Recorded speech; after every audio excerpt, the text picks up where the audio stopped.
Hi guys, and welcome on Cheaters and Jerks. This channel is about real life cheating stories and consequences. I always hated seeing my sister cry.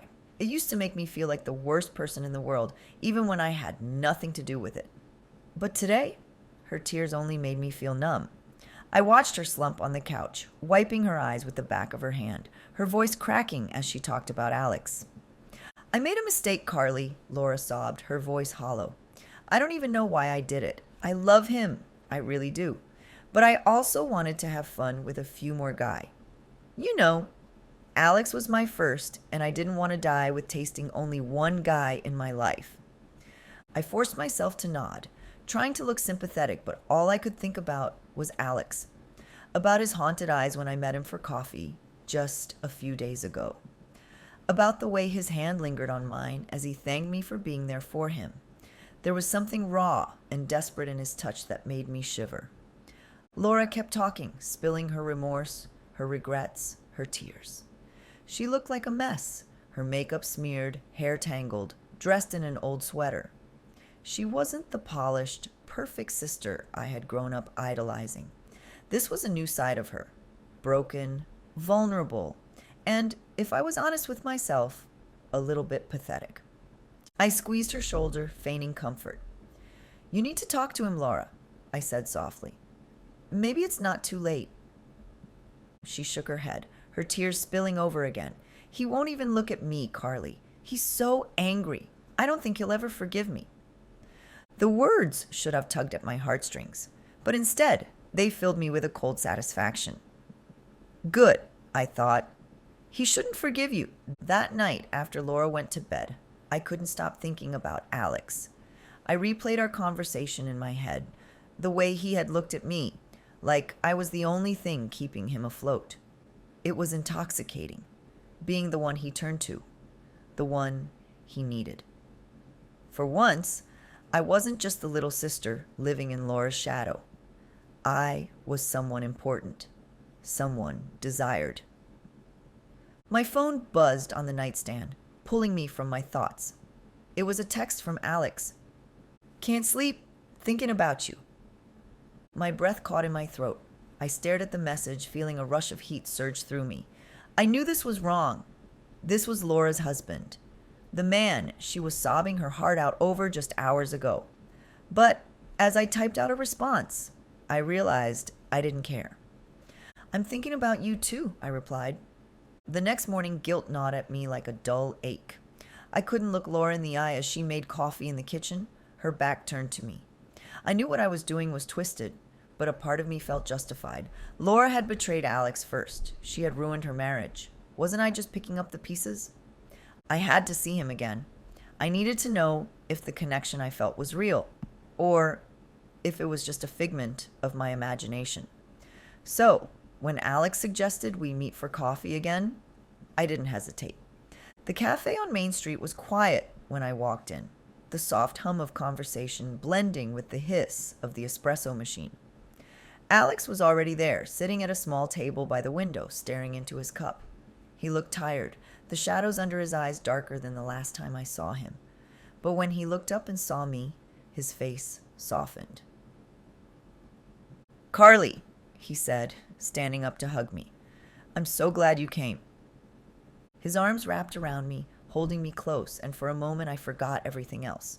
I buried my face in his shoulder, inhaling his scent, cologne, and something uniquely Alex. It felt good, too good. When we pulled away, his hands lingered on my waist. "I shouldn't be here," I whispered, more to myself than to him. "But you are," Alex replied, his voice low, almost a growl. "And I need you here."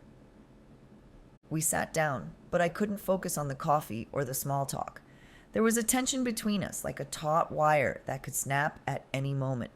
I could feel his gaze on me, intense and heavy, like he was drinking me in. "Laura's miserable," I blurted out, trying to break the silence.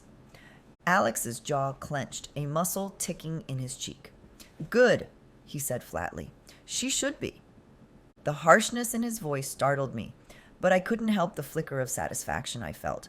He was still hurt, still angry. I could use that. "She's been crying a lot," I continued, watching his reaction carefully. She says she misses you. He scoffed, shaking his head. Now she misses me after she fucked the pastor? The bitterness in his voice made me shiver. I leaned in closer, lowering my voice. She made a mistake, Alex. But she's my sister. I don't want to see her hurt. He looked at me. Then, really looked at me, like he was trying to see inside my head. And what about you, Carly? He asked. Do you want to see me hurt? I swallowed hard, my mouth suddenly dry. No, I whispered. I don't. He reached across the table, taking my hand in his. His grip was firm, his thumb stroking the back of my hand. Then why are you here? He asked, his voice soft but insistent. Why did you come? I couldn't answer. I didn't have the words for the storm of emotions swirling inside me. All I knew was that I wanted him. I needed him in a way I'd never needed anyone before. Maybe it was the forbidden nature of it. Maybe it was the thrill of being desired by the man my sister had betrayed. Or maybe it was something deeper. Alex leaned in, his face inches from mine. Tell me to stop, Carly, he murmured. Tell me this is wrong, and I'll walk away. But I didn't say anything. I couldn't. Instead, I closed the distance between us, pressing my lips to his. The kiss was soft at first, tentative, but it quickly deepened. His hand cupped the back of my neck, pulling me closer as his tongue parted my lips. I felt a surge of heat pool in my stomach, a heady mixture of lust and adrenaline. When we finally pulled away, we were both breathing hard. Alex's eyes were dark, his pupils blown wide with desire. Carly, he whispered, his voice rough, we shouldn't be doing this. I know, I whispered back, my fingers gripping the front of his shirt. But I don't care. He didn't need any more encouragement. He stood up, tossing some money onto the table, and grabbed my hand. Come with me, he said, his voice a low command. I followed him out of the cafe without a second thought, my heart pounding in my chest. This was it. There was no turning back now. The car ride to Alex's place was a blur. My heart thudded against my ribcage like a caged bird, wild and frantic. I knew what we were about to do was wrong, but that realization only seemed to heighten my anticipation. Every part of me was screaming to stop, to turn back, but I couldn't. I was too far gone. When we arrived at his house, Alex didn't waste any time. He pulled me inside, slamming the door behind us, and kissed me hard, his hands gripping my waist like he was afraid I might disappear. I kissed him back with equal urgency, our bodies pressing together as we stumbled into the living room. Are you sure about this? He asked, his breath hot against my neck as he pulled away slightly. His voice was husky, filled with a raw need that mirrored my own. No, I admitted, my fingers tangling in his hair. But I want it anyway. That was all the confirmation he needed. He scooped me up, his hands firm under my thighs as he carried me upstairs. I clung to him, my lips trailing over his jawline, feeling the scrape of stubble under my fingertips. It felt surreal, like I was living someone else's life, stepping into a fantasy I had no business indulging in. The bedroom door swung open, and he set me down on the bed. I looked around, realizing this was the room he had shared with Laura. The realization should have made me stop, but it didn't. Instead, it gave me a twisted sense of satisfaction, knowing I was taking something from her, just as she had taken from Alex. He hovered over me, his eyes searching my face for any sign of hesitation. Last chance, Carly, he murmured. Tell me to stop, and I will. But I didn't tell him to stop. I grabbed the collar of his shirt and pulled him down to me. Don't stop, I whispered against his lips. The clothes came off quickly, his shirt, my blouse, the jeans he fumbled with in his haste. When his bare skin finally pressed against mine, a shiver ran down my spine. I felt exposed, vulnerable, but also powerful. Here I was, in the bed that had once been Laura's sanctuary, taking what she no longer deserved. His hands roamed my body, exploring, teasing, and coaxing sounds from me that I didn't even know I could make. I arched my back, pressing closer to him, needing more. He trailed kisses down my neck, across my collarbone, leaving a trail of fire in his wake. "God, you're beautiful," he whispered, his voice thick with desire. I wanted to say something back, something flirty or clever, but all I could do was moan as his mouth moved lower. The tension coiled tighter and tighter, like a spring about to snap, until I couldn't hold back anymore. When I finally came, it was like a dam breaking, a flood of sensation that left me breathless and shaking. Alex followed soon after, collapsing beside me, both of us panting, our bodies slick with sweat. For a moment, we just lay there, the room filled with the sound of our ragged breathing. I stared up at the ceiling, a sense of disbelief washing over me. I had done it. I had crossed a line I could never uncross. And the worst part, I didn't regret it, not one bit. "Are you okay?" Alex asked, his voice softer now, almost tender. I turned my head to look at him, surprised by the concern in his eyes. He wasn't the cold, vengeful man I had imagined. He was vulnerable, hurting, just like me. I reached out, brushing a strand of hair away from his forehead. "I'm fine," I said, giving him a small smile. "Better than fine." He chuckled, a sound that rumbled deep in his chest. "I wasn't expecting this," he admitted. "But I'm glad it happened." I bit my lip, hesitating before I spoke. "Me too." For a while, we just lay there, basking in the afterglow, wrapped up in each other. It felt right in a way that I hadn't expected. Like we were two broken pieces that fit together perfectly, but then reality started to creep back in. I pulled away slightly, sitting up and reaching for my clothes. Alex watched me, a frown tugging at the corners of his lips. "Leaving already?" he asked, his voice tinged with disappointment. I forced a laugh, trying to keep things light. "I can't stay," I said. "Laura will wonder where I am." His expression darkened at the mention of her name. "Right. Laura." I stood up, pulling my shirt over my head. I felt his eyes on me, but I couldn't bring myself to meet his gaze. I knew what he was thinking, about her, about what we had just done, about the implications. But I didn't want to face it. Not yet. "Can we do this again?" he asked suddenly, the vulnerability back in his voice. I paused, halfway through buttoning my jeans. "You want to?" "Yes," he said, sitting up and reaching for my hand. He pulled me closer, his eyes pleading. "I know it's complicated, but I need this. I need you." His words sent a thrill through me. He needed me, not Laura, not anyone else. Me. It was intoxicating, the power I felt in that moment. I leaned down, kissing him softly. "Okay," I whispered. "We can do this again." The next few weeks passed in a whirlwind of secret meetings and stolen moments. We couldn't keep our hands off each other. Every time we met, the tension was electric, charged with the thrill of doing something forbidden. We both knew we were playing with fire, but neither of us wanted to stop. It was exhilarating, being with Alex. He was attentive, passionate, and, most importantly, he made me feel wanted. I couldn't remember the last time someone looked at me the way he did, like I was the only person in the world. But the guilt was always there, lurking in the back of my mind. Every time I saw Laura, every time she confided in me about how much she missed Alex, it twisted the knife deeper. I started to avoid her, making excuses to leave the house whenever she wanted to talk. It was easier that way. Easier not to think about what I was doing to her. One night, after another intense rendezvous, Alex and I lay tangled together, our bodies still slick with sweat. He traced lazy circles on my hip, his fingers gentle but possessive. "You know, this can't stay a secret forever," he said quietly. I stiffened slightly, the reality of his words hitting me like a bucket of cold water. "What do you mean?" He propped himself up on one elbow, looking down at me.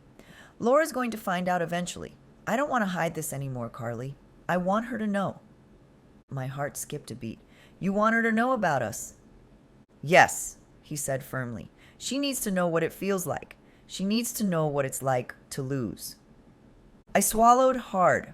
a mix of excitement and fear bubbling up inside me. The idea of Laura finding out was terrifying, but it was also thrilling. It would be the ultimate revenge, the final twist of the knife. "Okay," I said slowly, meeting his gaze. "But not yet. Let's keep this to ourselves a little longer." He hesitated, then nodded. "All right, but not for too long." I kissed him then, trying to drown out the doubt swirling in my mind. This was dangerous, reckless, but it was also intoxicating, and I wasn't ready to give it up. As the weeks went by, the lines between lust and something deeper began to blur. It wasn't just about sex anymore.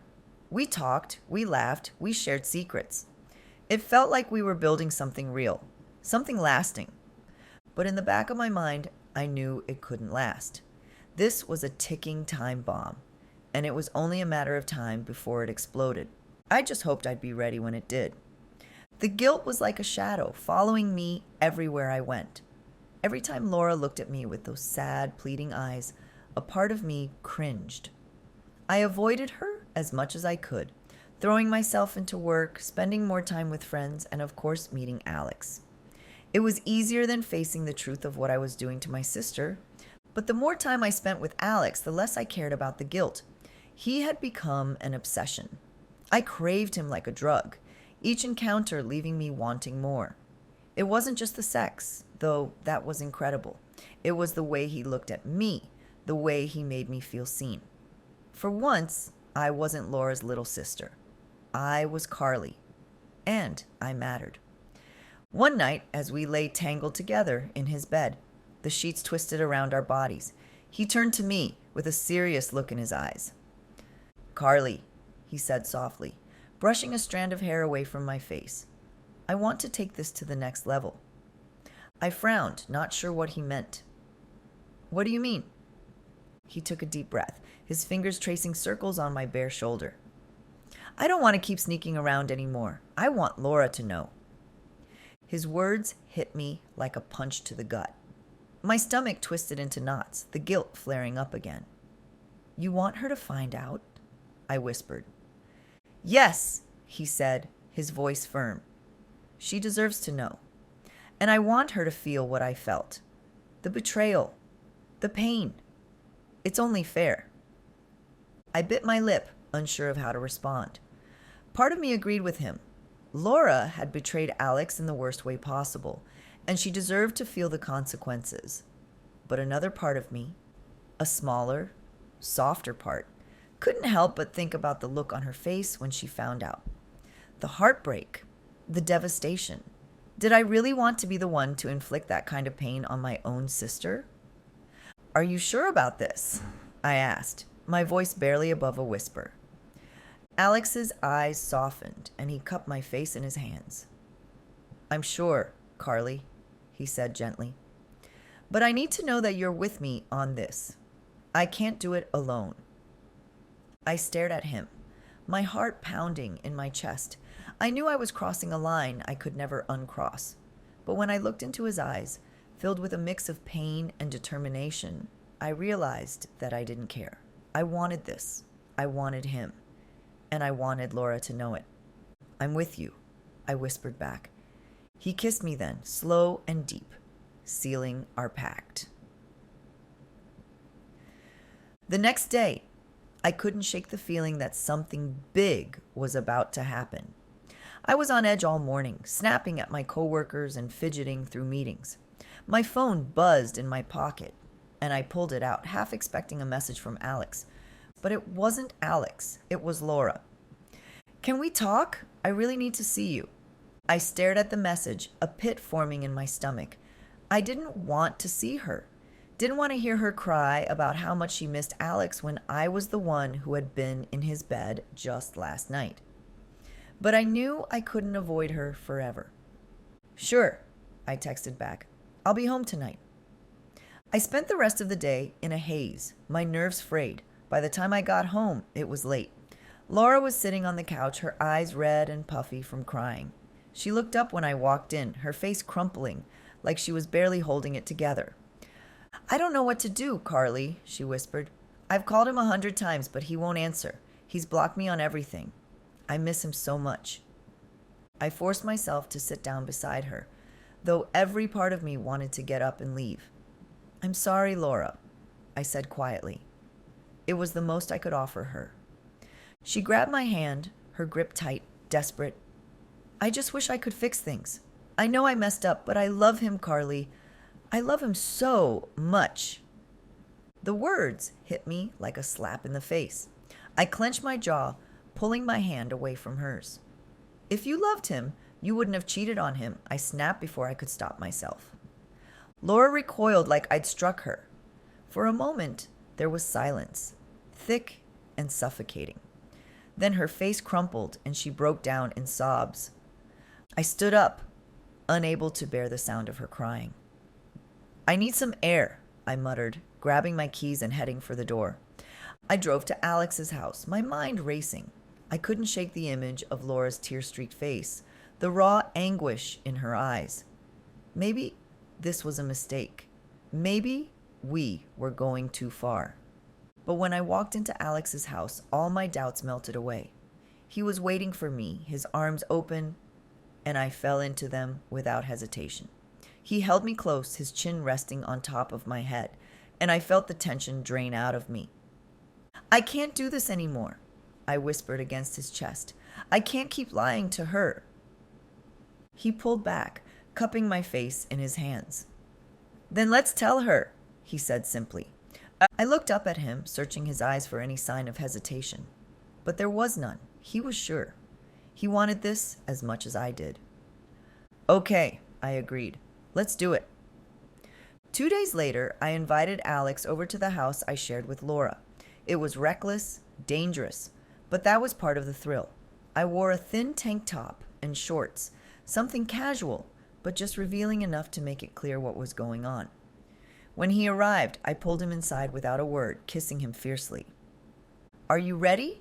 I asked breathlessly, my heart racing. He nodded, his eyes dark with anticipation. Let's make sure she knows. We didn't waste any time. We made our way upstairs, into Laura's bedroom. The bed was made, the room tidy, but it felt like a ghost of what it once was. A place filled with love and memories that no longer belonged to her. I pushed Alex onto the bed, straddling him. The look on his face, a mix of lust and satisfaction, sent a shiver down my spine. This was it. This was the moment we had both been waiting for. And then we heard it. The front door creaking open, footsteps on the hardwood floor. Laura was home. I froze, looking down at Alex. His eyes met mine, and he gave a small, almost imperceptible nod. We were going through with this. The footsteps grew louder, closer, until they reached the top of the stairs. The door to the bedroom swung open, and there she was, Laura, standing in the doorway, her face pale, her eyes wide with shock. For a moment, none of us moved. The room was filled with a thick, suffocating silence. Then Laura's face crumpled, a sob tearing from her throat. Alex, she choked out. Carly, what the fuck are you doing? I met her gaze, feeling a twisted sense of satisfaction rise up inside me. Isn't it obvious? I said coolly. We're together now, Laura. She stumbled back, her hands flying to her mouth, her eyes brimming with tears. You're my sister, she whispered, her voice cracking. How could you do this to me? I felt a flicker of guilt, but I pushed it down, hardening my heart. You did this to yourself, I spat. You cheated on him first. You betrayed him. Now you know how it feels. She let out a strangled cry, her face contorting with a mix of rage and heartbreak. I'm sorry, she screamed. I'm so fucking sorry. Please, just stop. But I didn't stop. I couldn't. I turned back to Alex, pressing my lips to his, feeling the finality of it, the weight of the choice I'd made. He kissed me back, his hands gripping my hips, and for a moment, everything else faded away.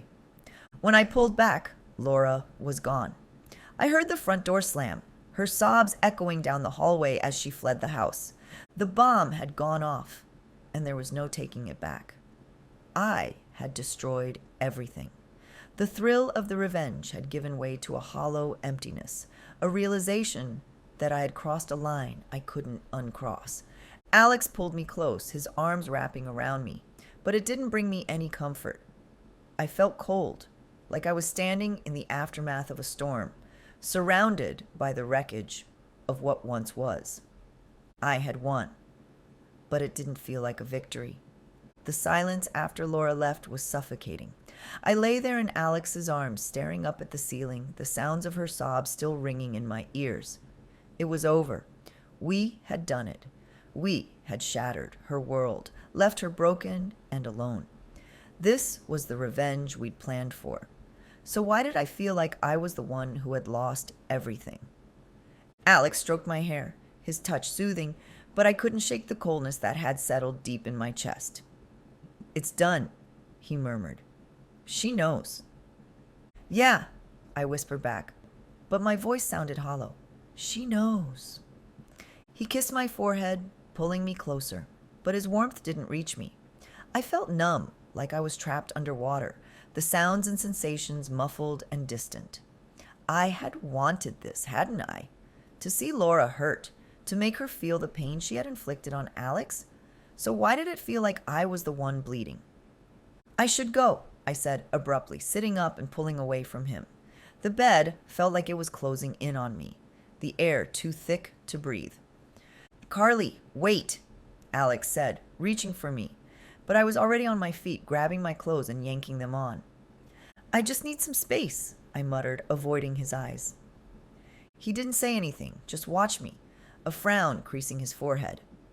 I knew he wanted to comfort me, to reassure me, but I couldn't bear it. Not now. I fled the house, slamming the door behind me, and got into my car. My hands were shaking as I gripped the steering wheel, my heart pounding in my chest. I took a deep breath, trying to steady myself, but it felt like I was on the edge of a cliff, one wrong step away from falling into the abyss. The drive home was a blur. By the time I pulled into the driveway, the sun was setting, casting long shadows across the lawn. I sat there for a moment, staring at the house, a sinking feeling in the pit of my stomach. Laura was gone, her car nowhere in sight. I knew she wouldn't be back tonight, maybe not ever. I stepped inside, the house eerily quiet. It felt empty, like all the life had been sucked out of it. I walked through the living room, my footsteps echoing off the walls, and made my way upstairs. Laura's bedroom door was open, swinging gently on its hinges. I hesitated in the doorway, staring at the bed. The sheets were rumpled, the pillows askew, evidence of what had happened here just hours ago. I stepped inside, the floor creaking under my weight, and sat down on the edge of the bed.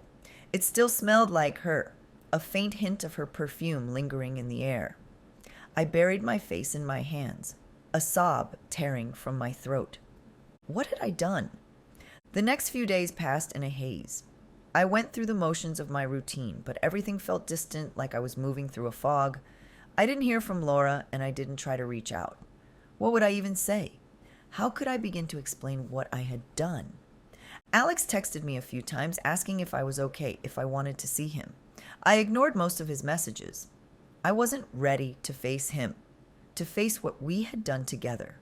I needed time to think, to figure out what the hell I was feeling. One afternoon, I was sitting on the couch, staring blankly at the TV when there was a knock on the door. My heart leapt into my throat. For a split second, I thought it might be Laura. But when I opened the door, it was Alex. He looked worried, his brows drawn together, his eyes scanning my face. "You've been ignoring me," he said quietly. "I needed some time," I replied, crossing my arms over my chest. I felt defensive, like I needed to put a barrier between us. He stepped inside, shutting the door behind him. "I get that," he said, his voice gentle. "But we need to talk, Carly." I didn't respond, just walked into the living room and sat down. He followed, sitting beside me, close enough that our thighs touched. I could feel the warmth of his body, but it did nothing to dispel the cold knot of anxiety in my stomach. "What's going on?" he asked softly. "Talk to me." I took a deep breath, staring down at my hands. "I don't know, Alex," I admitted. "I thought this would make me feel better." I thought it would give me closure, but all I feel is empty. He was quiet for a moment, then he reached out, taking my hand in his. I get it, he said. I thought it would be satisfying too. But maybe it's not as simple as we thought. I looked up at him, searching his face for any sign of regret. He looked tired, the dark circles under his eyes more pronounced. Do you regret it? I asked, my voice barely a whisper. He hesitated, then nodded slowly. A little, he admitted, not because of what it did to Laura, but because of what it's done to us. My heart clenched at his words. What do you mean? He squeezed my hand, his thumb stroking the back of it gently. We were good together, Carly, he said. But this, it's tainted now. It's like there's this darkness between us that we can't get rid of. Tears welled up in my eyes, blurring my vision. I blinked them away, but one slipped down my cheek. So, what now? I asked, my voice shaking. He sighed, rubbing a hand over his face. I don't know, he said honestly. Maybe we need to take a break, figure out what we really want. The words felt like a punch to the gut, but I knew he was right. This wasn't sustainable. We couldn't keep pretending that everything was okay, that we hadn't destroyed something precious. Okay, I whispered, pulling my hand away from his.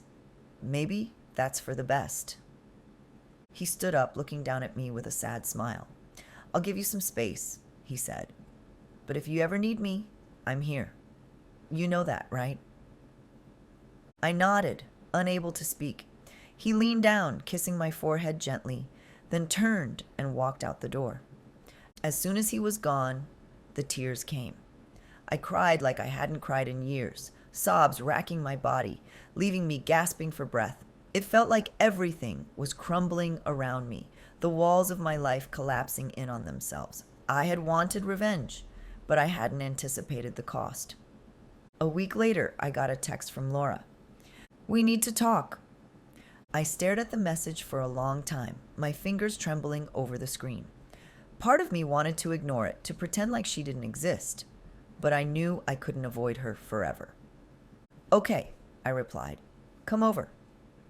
She arrived an hour later. I opened the door to find her standing there, looking thin and pale like she hadn't slept in days. Her eyes were red, but there was no anger in them, just sadness. Can I come in? She asked quietly. I stepped aside, letting her in. We sat down in the living room, the silence heavy between us. I didn't know where to start, how to begin to apologize for what I'd done. I'm sorry, I blurted out, the words tumbling out of me. I'm so fucking sorry, Laura. I never meant to hurt you like this. She nodded, tears welling up in her eyes. I know, she said softly. But you did. I looked down, unable to meet her gaze. I wanted to hurt you, I admitted. I was angry. And I thought if you felt the same pain I did, it would make me feel better. She let out a shaky breath. Did it? No, I whispered, tears streaming down my cheeks. It didn't. It just made everything worse. Laura reached out, taking my hand. Her touch was gentle, almost forgiving. We both made mistakes, she said, quietly. But I don't know if we can ever fix this. I nodded, the truth of her words hitting me like a ton of bricks. We had broken something that couldn't be repaired. Our relationship would never be the same. I still love you, she whispered, squeezing my hand. You're my sister, and I love you. But I need time. I need space. I understand, I said, my voice breaking. I love you too, Laura. I'm so sorry. She gave me a sad smile, then stood up. Goodbye, Carly, she said softly. I watched her leave, the door clicking shut behind her, and it felt like the final nail in the coffin. I was alone now, left with nothing but the shattered pieces of my choices. I had wanted revenge, but all I had gotten was emptiness. And I was the one left to pick up the pieces, left to pick up the pieces, left to pick up the pieces, left to pick up the pieces, left to